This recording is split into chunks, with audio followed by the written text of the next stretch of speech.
I'm not going to sit here and bore you with a super long intro. If you clicked on this video, chances are you know what a draft grades video is. And if you don't, I'll run it down for you real quick. Pretty self-explanatory. Basically, we're going team by team, talking about the draft. I'm going to assign a letter grade to every single pick and then give an overall grade for the team in question. Going to be talking about all 32 teams over the summer. That's my big twist that I put on it. Not exactly reinventing the wheel, but not a lot of people give each team their own video to shine. Usually it's division by division, conference by conference, and those are totally legitimate ways of going about things and probably take a lot less work and save you a lot of time, but hey, I like to do things a little bit differently. Keep in mind, though, because of that time crunch, this intro is pre-recorded. I'm recording this all the way back in May. Who knows how long these videos will take to come out, so just keep that in mind. You know what team you're watching. You don't need me to tell you in the intro. You clicked on the video, you can read the title, you can see the thumbnail. Two quick things to keep in mind. Number one, I'm not a professional. I don't claim to be a professional. I am very much an amateur, so if I disagree with something your favorite team did, I'm not saying I know better than your favorite general manager, your favorite scout, if you're a freak and have one of those. I'm just saying I didn't agree with the pick. I didn't agree with the process. That's my opinion. Feel free to disagree and let me know in the comments below why you disagree with me or agree with the team, whichever it may be. Regardless, the point is, I'm not trying to say I'm better than anybody here. I just have opinions and I like to share them. Also, I have changed my grading scale up from last year, and that is to say that I actually have a grading scale now, as you can see on the screen. This will keep things more uniform, allow me to stay more consistent, and also provide some transparency between me and you as the viewer. So, with all that out of the way, let's go ahead and dive into whatever team we're talking about today. This is the draft grades video that I have most been looking forward to this offseason because I really can't think of a negative thing to say about what Seattle did. Like, every single one of these players, I was either a massive fan of, or I can see why Seattle loves them, and, wasn't necessarily someone I was against, so I'm definitely on board with it. There's one exception to that with Mason Richman out of Iowa, who I unfortunately just didn't watch. So even then, I'm not saying anything negative. I'm just telling you outright, I don't know what he is. But Iowa linemen, those are always great. So even the one guy where I can't say anything specifically about him, he fits a mold that tends to succeed in the NFL. So even with him, I managed to find something that I can like. But instead of just rambling on here about how much I like it, let's break it down pick by pick, starting out with Gray Zabel, the offensive lineman out of North Dakota State. And I do say offensive lineman because Gray Zabel has played all 5 spots for North Dakota State and done so at a high level. Now, it looks like he's going to be playing guard for Seattle, which is definitely where he fits best, either guard or center. And that is going to be because his arms are a little bit shorter than you'd like to see, just under 33 inches long. But at the end of the day, that doesn't matter a ton for Zabel, because he's 6'6", 312 pounds. The rest of his frame is exactly what you want. He's a great athlete, has the movement skills to block in space, pull across the line, climb to the second level, or reach block at a high level.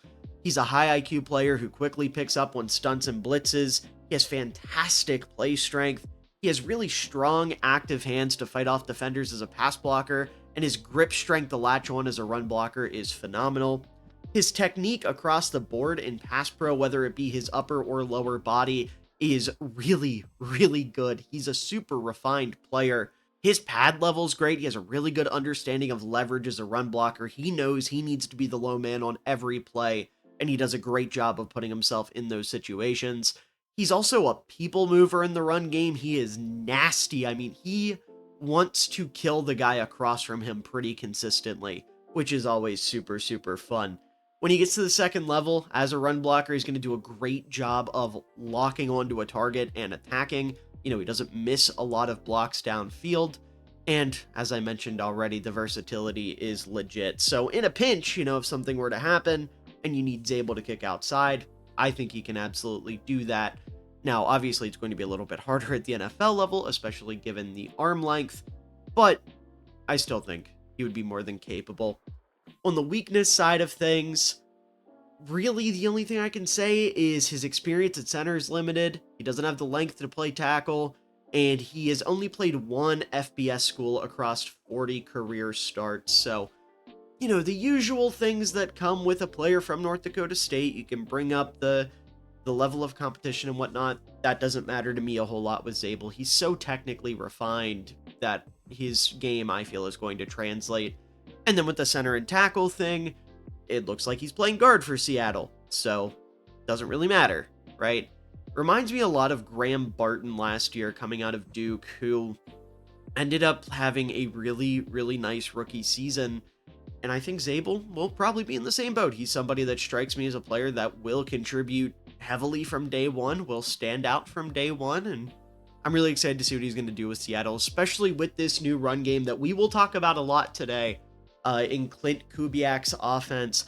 I love Clint Kubiak. I made a video early last year when the Saints had those couple games where they were on a tear talking about some of the blocking that was going on, specifically with the guys in the backfield, Adam Prentice and Taysom Hill.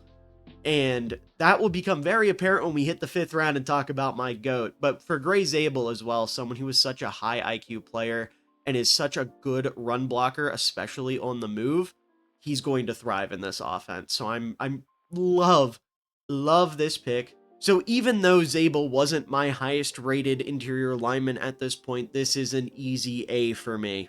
I love this pick. And then on day 2, they end up trading up and taking Nick Emanwari, the safety from South Carolina. And this is going to be another instance where while Emanwari wasn't the best player at his position on my board at the time, which is something that guys usually get at least knocked a little bit for, this fit makes so much sense that I don't care, right? Because Emanwari is one of these freak athlete safeties that can come up in the box, can play in the nickel, can play like traditional safety. I don't want to say he is a Kyle Hamilton type player because I don't think he's as refined as Hamilton was coming out, or is now, considering he's the best safety in football, but he fits that mold, and that's what matters for this Seahawks defense, working with Mike McDonald, who loves these kinds of players. So Emanwari, like I said, while maybe not the best value pick, quote unquote, according to my board, because I did have a late 2nd round grade on Emanwari, you trade up for him into the top 3 picks of the 2nd round. I get it, like it makes total sense. This dude's 6'3", 220 pounds, ran a 4.3, 840, and is just a freak across the board. The frame and the length are great. He had a perfect 10 RAS score. He's a very high IQ coverage player who reads and reacts to the quarterback well. He's got really good play strength, which is apparent, obviously, coming downhill and playing the run, but also in coverage. He's very physical near the line of scrimmage in coverage. He also has really good ball skills. He's a sound tackler who often takes great angles to the ball. And then that versatility is going to be the big selling point outside of the physical tools. Now, that being said, as a run defender, I feel like there's some room to grow. I thought he was really underwhelming at South Carolina given his profile, but going to work with Mike McDonald, no doubt in my mind that that is something that can grow and develop over time. And to be a little bit more specific with that, the run diagnostics simply have to improve. He is not reading the field as a run defender nearly as well as I would like to see. And then he is not somebody that is going to stack and shed consistently, which is, for a smaller safety, not a huge deal. But when you're as big and athletic and strong as Emanwari, you should be able to go one-on-one with a tight end or a receiver or a fullback and make a play in the backfield. And there are more instances where Emanwari gets stuck on that block than he gets off it, which is something that we'll need to develop. He's also not somebody I think you're going to be super reliant on in man coverage because he has pretty stiff hips, so he's not going to be able to flip his hips and mirror. He's not super fluid in that way, but I don't see that as a huge deal. If you're asking Emanwari to man up on a receiver, you're utilizing him incorrectly. So I have no doubt that Mike McDonald will find ways around that. And then also, like I mentioned, he's very physical in coverage, which can get him into trouble because he'll be a little grabby, he can be a little over-aggressive, but those are things that are very coachable as well. So you look at Emanwari as a little bit of a raw safety prospect, I would say. Like I said, really good in coverage. It's the run defense that he needs to work out. But given his frame, his athletic tools, where he's landed, and the fact that he's only 21 years old, so he has plenty of time to grow, I have no doubt that the Seahawks will be able to turn this dude into a weapon on defense. I am genuinely perfect landing spot for Eamon. I could not have drawn that up better myself. Just an absolutely fantastic pickup for Seattle and an absolutely fantastic landing spot for Eamon.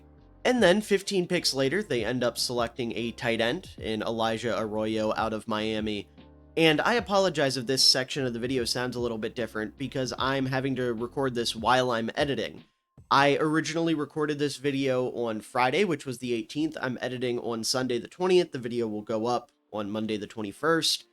And the reason I have to, re-record this bit is because the Seahawks made a major roster move in cutting Noah Fant, which obviously has major implications for Arroyo being a tight end, because now he's thrust into like a semi-starting spot. I'm not saying he's going to be the number one tight end for Seattle. I think that is pretty clearly going to be AJ Barner. He looked awesome last year. But the Seahawks are going to run a good bit of 12 personnel. You look at what Kubiak did with the Saints last year, that was a very prevalent part of their offense, was having two tight ends on the field.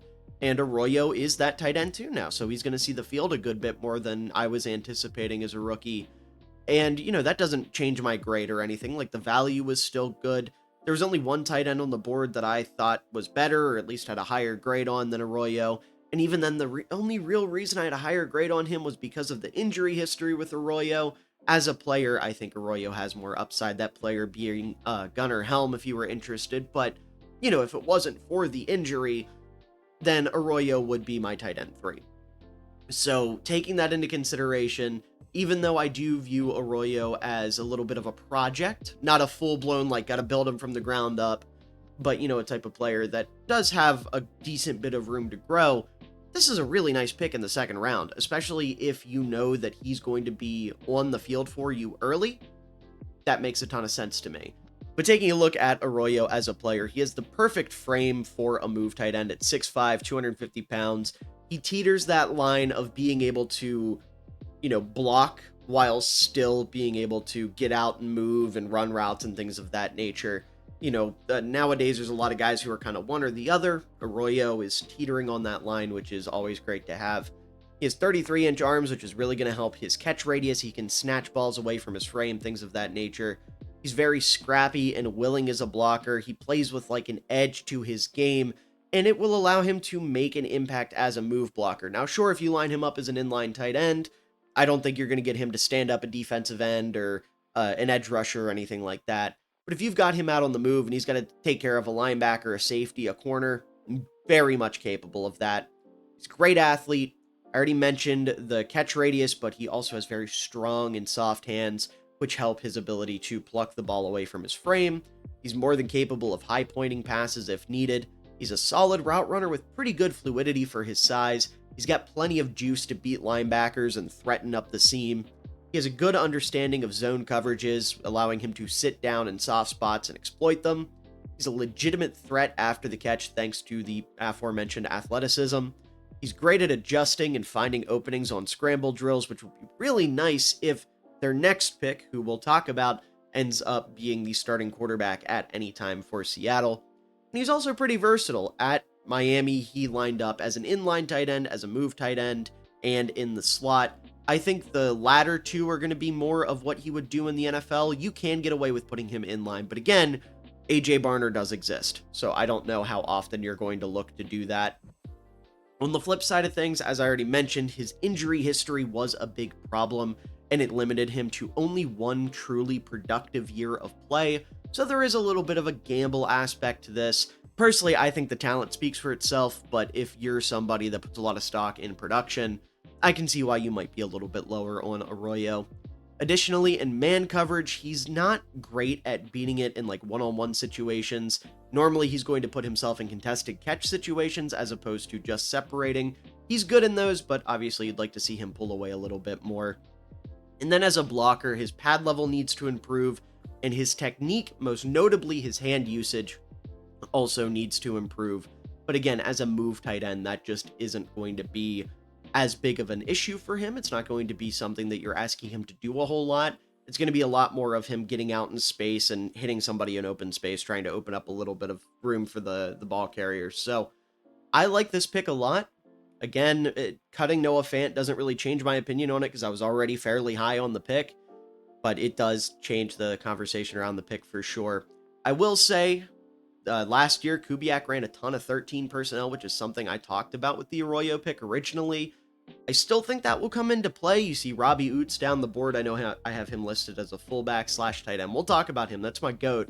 But I do think there's a world where you'll see the three of them lined up as tight ends for Seattle, and they'll still do a decent bit of 13 personnel. But either way, Arroyo is a really exciting pick. It's another fun, juiced up weapon for this offense.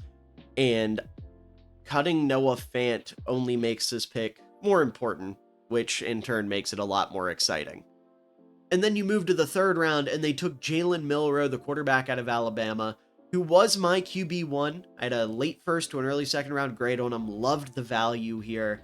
And the reason I had him as my QB1 as opposed to Cam Ward, Shedeur Sanders, whoever, is because of his upside. This was a really weak quarterback class. I don't see a lot of quarterbacks this year that I think can be starters, or at least not be starters that you want, right? Like, sure, someone like Dylan Gabriel might be able to get out there and start some games for you, but if he's your quarterback, you don't feel great about it. Same thing with like a Kyle McCord, or I think Jackson Dart will end up falling into that same conversation. I was not a big Jackson Dart guy. And then like Shuck and Sanders, I see them as being mid-tier starters at best, and Cam Ward might be able to, get you to the playoffs with a really good roster around him. But if Jalen Milroe hits his stride, hits his ceiling, we're talking about someone that's in top 5 quarterback conversations. We're talking about someone who is a super weapon in the same vein as Josh Allen, right? One of these freaks that just has all the physical tools and also can execute well. Granted, we had the same conversation about Anthony Richardson a few years ago, and that has not quite panned out. So kind of take that as you will. The bigger point there for me is that it wasn't a strong quarterback class, so I'm going to bank on the guy with the upside. And also with Milroe, what really interests me and that separates him from some of these other kind of like traitsy developmental quarterbacks is his pocket presence. Because, yeah, he's not sitting back there and dissecting the defense or anything, but he has such a good feel for pressure and knows how to step up in the pocket and kind of manipulate the defenders around him. And you don't see that with these kind of guys very often. So having that leg up, something that is so integral to executing as a quarterback, that's really exciting. Now, obviously, you do have to worry about the consistency with the accuracy and getting through his progressions and things of that nature. But he's young. He doesn't have to start right away because this is a team that has Sam Darnold and just paid him a good amount of money. And honestly, I like Clint Kubiak as an OC. I'm excited to see what he's going to get to do with him. You look at how good Kubiak had Derek Carr playing last year up until their center, Eric McCoy, got hurt and the wheels kind of fell off and everything was downhill from there.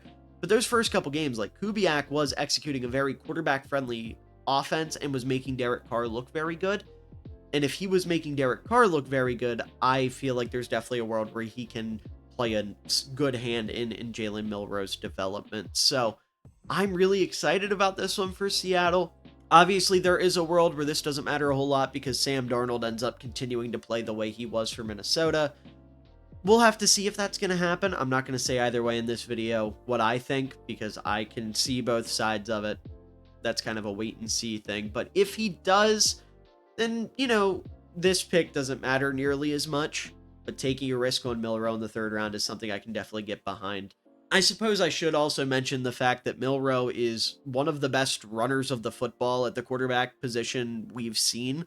So maybe there's a world where, like, if he doesn't work out at quarterback, they try to do some Taysom Hill stuff with him. And sure, that's definitely plausible. Definitely possible. But realistically, you want him to develop as a quarterback, not as a running back, fullback, tight end, receiver, wing back, whatever the hell Taysom Hill is playing right now. Whatever he's playing on a given snap. You don't want that for Jalen Milroe, but if you figure out by like year 3, year 4, he's probably not going to meet the expectations you want, and you want to get the most bang for your buck, you could theoretically do that, but I'm all in on the idea of Milroe as a quarterback, so I'm excited to see how that will pan out. But moving then into day 3, You skip the 4th round, you have 3 5th-round picks, starting out with Riley Mills, the defensive lineman at Notre Dame.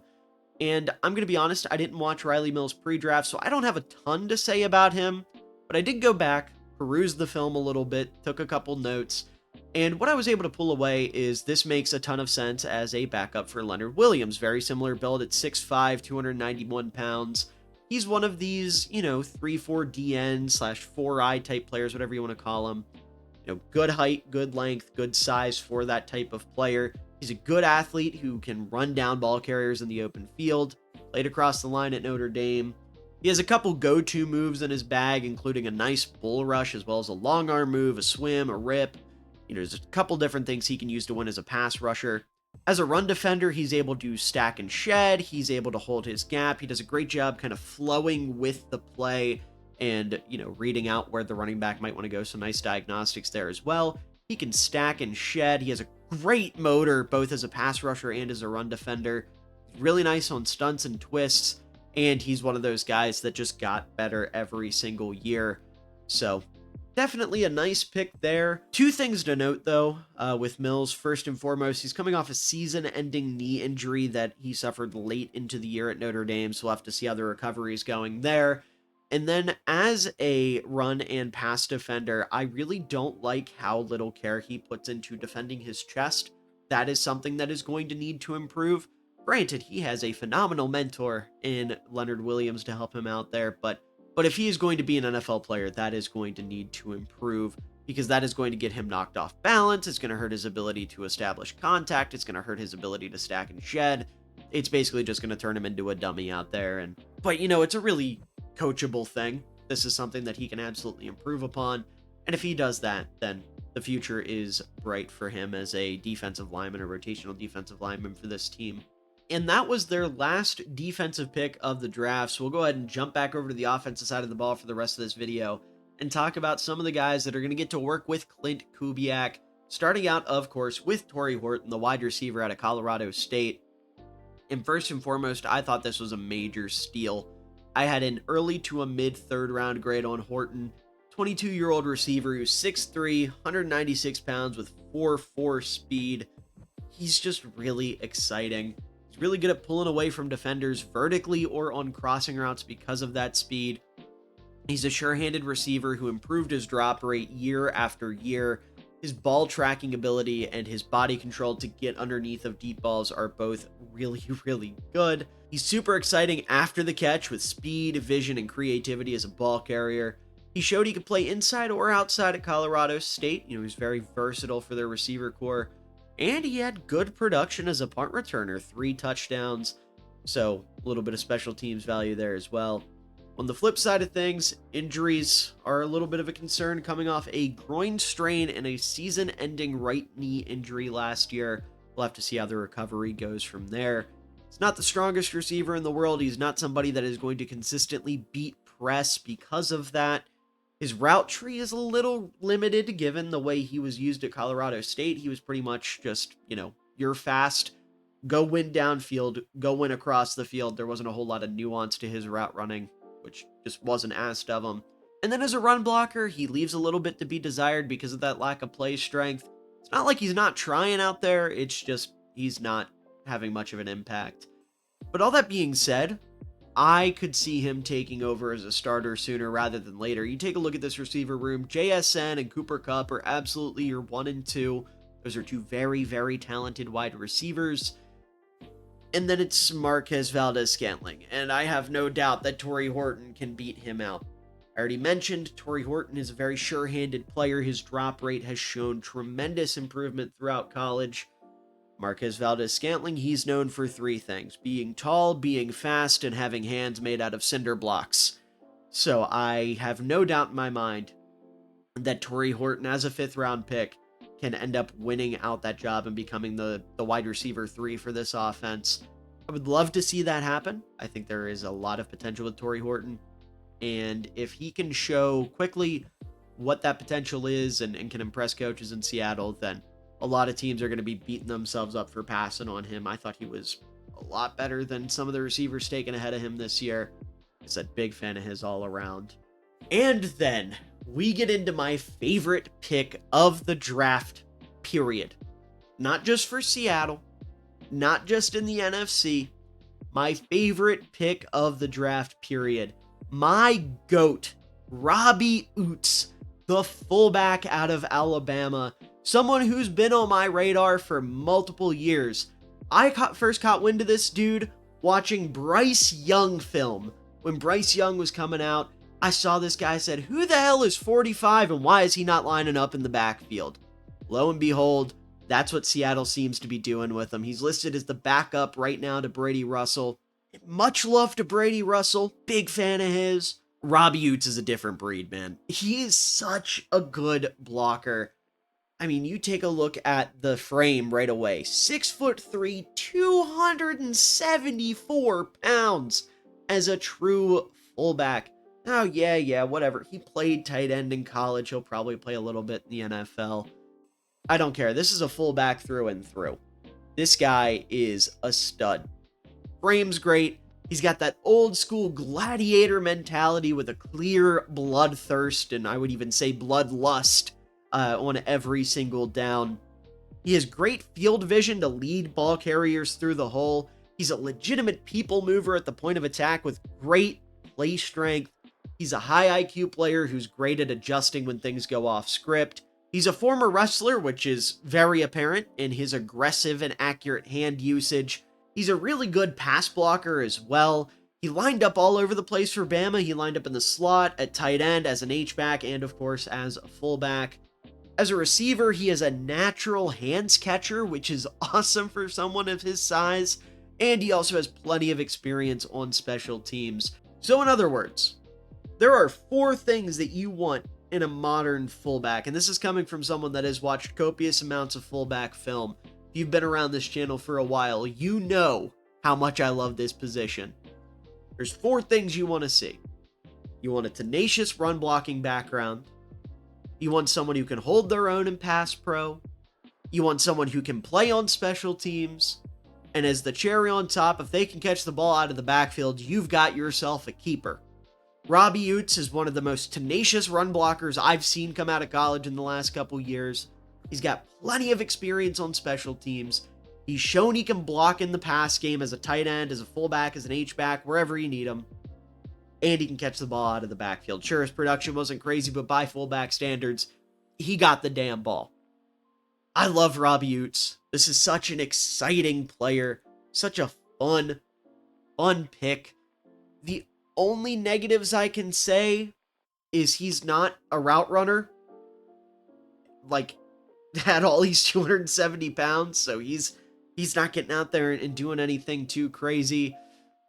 He can also get a little bit over-aggressive, but not too much to the point where it matters a whole lot. That's really a nitpicking point.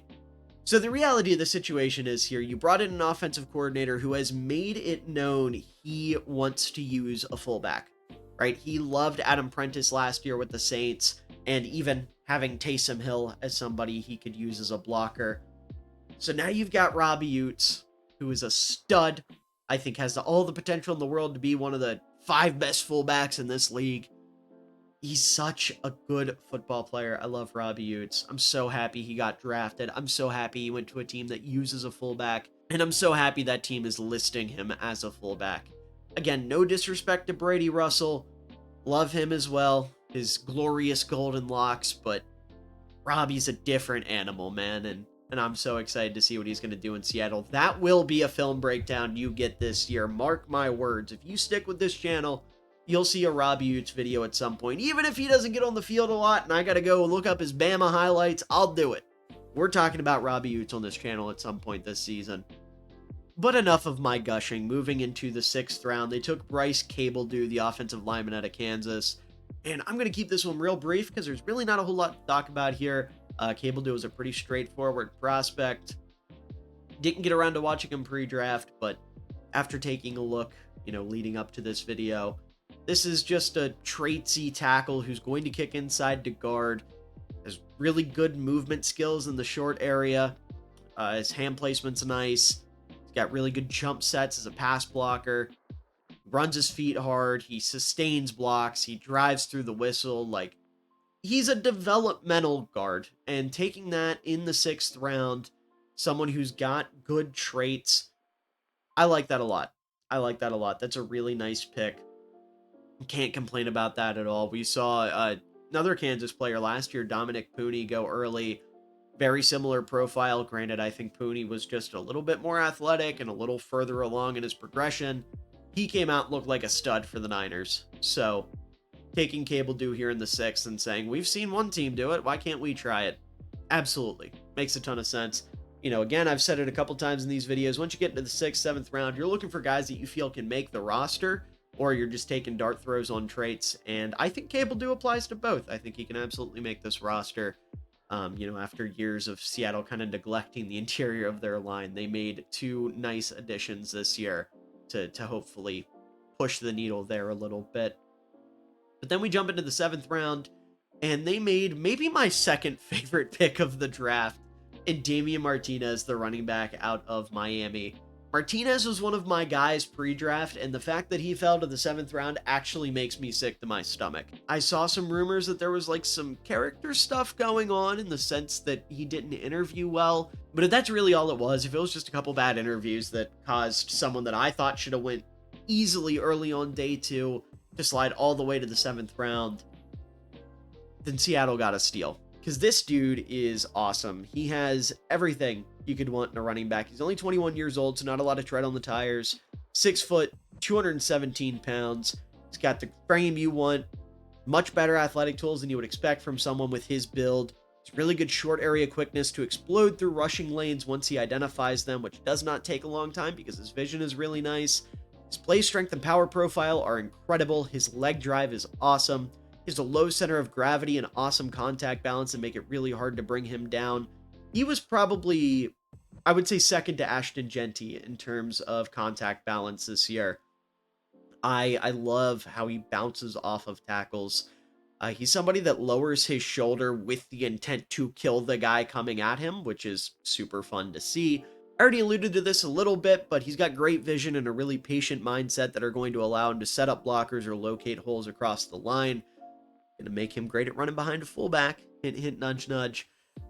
He has really impressive footwork for a bigger back. He's capable of making defenders miss with juke moves. He has good lateral agility to change lanes and even pull off jump cuts from time to time. And he had only 1 fumble in 3 college seasons, so his ball security certainly is no weakness. On the flip side, though, some of the weaknesses here. He's not an elite athlete or anything like that at the running back spot. He runs a little upright. He's not much of a threat in the receiving game. He can catch a check down from time to time, but you're not going to ask him to run routes or anything crazy. And his strength and will as a pass blocker are totally there, but his technique itself needs a little bit of refinement. Overall, though, reminds me a lot of like David Montgomery as one of these backs who, yeah, might not be the flashiest guy in the world, but he's going to get shit done. And I know Seattle kind of already has that in Zach Charbonnet, which is valid. I also love Zach Charbonnet. I was a big fan of his coming out of UCLA. But in the 7th round, I mean, that value is just too good to pass up. So now you've got 3 running backs with those 2, and then obviously Kenneth Walker, who you can rely on. And the more the merrier at this point in time with running backs. The longer you can keep them fresh, the longer you can avoid them getting, tired and worn down, the better off you're going to be. So throwing him in there as your immediate RB3 is going to be huge for Seattle. Moving on then to their next pick, Mason Richman. I already kind of alluded to this in the intro of this video, but I know nothing about this guy. Did not watch him. Didn't really pick up on him through anything. So not going to grade it. Won't impact the final grade positively or negatively. I'm just kind of waving the white flag here and saying, yeah, this is one I missed. But Iowa offensive linemen usually can't go wrong there. So maybe there's something there. Maybe there's not. I don't know. You all will have to let me know down in the comments. Are there any big Mason Richman fans out there? If so, please enlighten me as to what I'm missing. I would love to know. And then finally, their last pick, Ricky White III, the wide receiver out of UNLV, adding again to this room of pass catchers. This is another guy who I had a much higher grade on than where he went. I had an early to a mid 4th round grade on him. You get him here at the end of the 7th round. I'm going to assume some of that probably had to do with the fact that he did not run super well, only ran a 4.6. But if you actually sit down and watch him play and watch the tape, he looked like he has legit straight line speed. Looked a lot better on tape than it did at the combine. Tracks the ball well downfield. He's a polished route runner with a full route tree. He can separate downfield and pull away from DBs. He's really good at finding and attacking soft spots against zone coverage. He's great after the catch with good vision and a really nice understanding of angles. He has a solid release package to win when he's lined up inside or outside. He's a very willing blocker, which will be nice for Kubiak in the run game that he wants to work on. And also, he's a killer special teamer. Had 4 blocked punts in 2024. So, if he's not getting on the field on offense, I guarantee he'll be a gunner or something. He'll make this team in some way for special teams. That being said, though, he is lanky, so that's going to hurt his play strength. He's very thin, doesn't have a lot of power to his game. He also is going to struggle finishing catches through contact because of that. He's a little stiff in the hips, which hurts his ability to break on routes.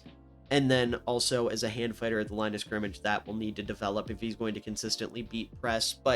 So yeah, if he's going to step in as a depth receiver, probably primarily play on special teams right away, I like that pick a lot. I think there's a world where Ricky finds a way into the receiver room in a meaningful way, ends up being like a wide receiver 4.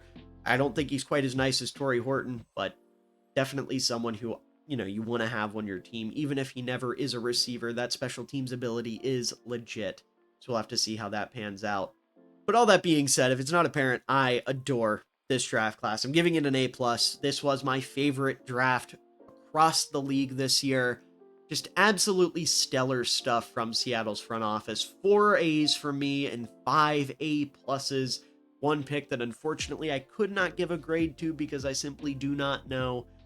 But man, oh man, did they do good this year. A lot of guys who, like I said at the beginning of the video, can contribute right away. Some guys that have a lot of upside.